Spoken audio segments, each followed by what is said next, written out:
I sit here in this tent, writing my thoughts down in my journal once more.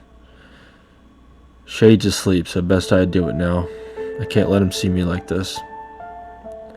After we learned Zoe had regenerated, it raised concern amongst the guild, but it felt familiar to me, like I had lived through this moment before.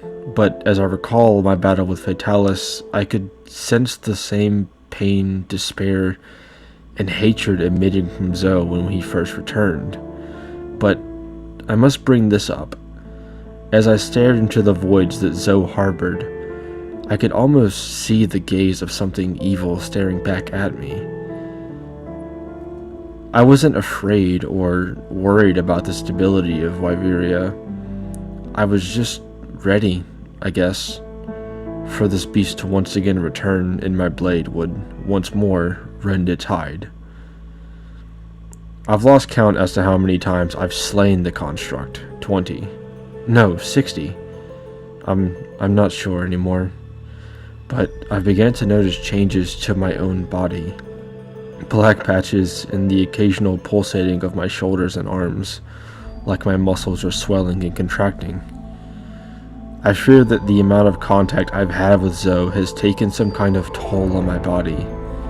This worries me, not for my own sake, but for Shade's and Roach's. I can't pinpoint what has caused this altercation, but I think it has to do with the black mass the guild has labeled the flesh of Shia, not the wyvern milk hide it's encased in. But when I think back to what I learned from the folktale and hushed stories of the calamity that is Fatalis, and how his armor could consume its owner and morph and corrupt, birthing the new Fatalis, which effectively makes this dragon immortal. That's what worries me. If Fatalis was used in the construction of this equal dragon weapon that we believe to be Zoe, am I next? No, I can't think like that. I will resist and watch my physical state and try to find remedies. Yeah, I can stop this. I have to. It has been a few months since I last wrote in this journal, and much has changed. All attempts at healing my affliction has failed, and with the continued duty as a hunter to uphold the balance of the ecosystems, my body has begun to erode. My chest and arms are now covered in black flesh with purple hues along my veins.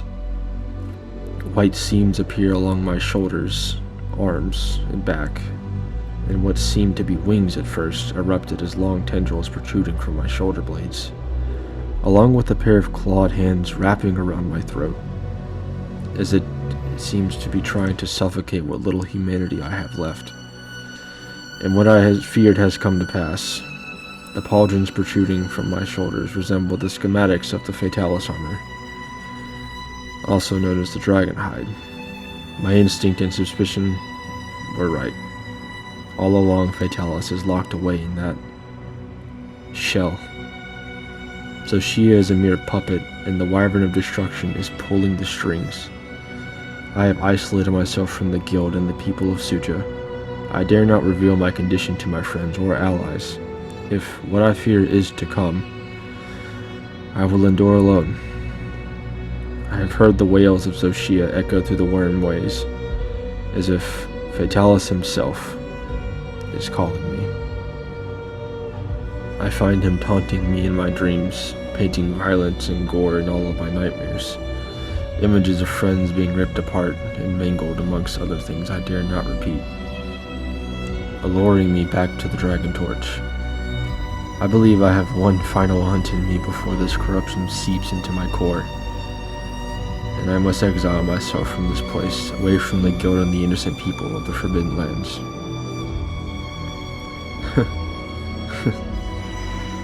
I guess perhaps the fairy tales are true.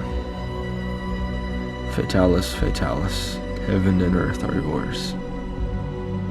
Fatalis, Fatalis, heaven and earth are yours.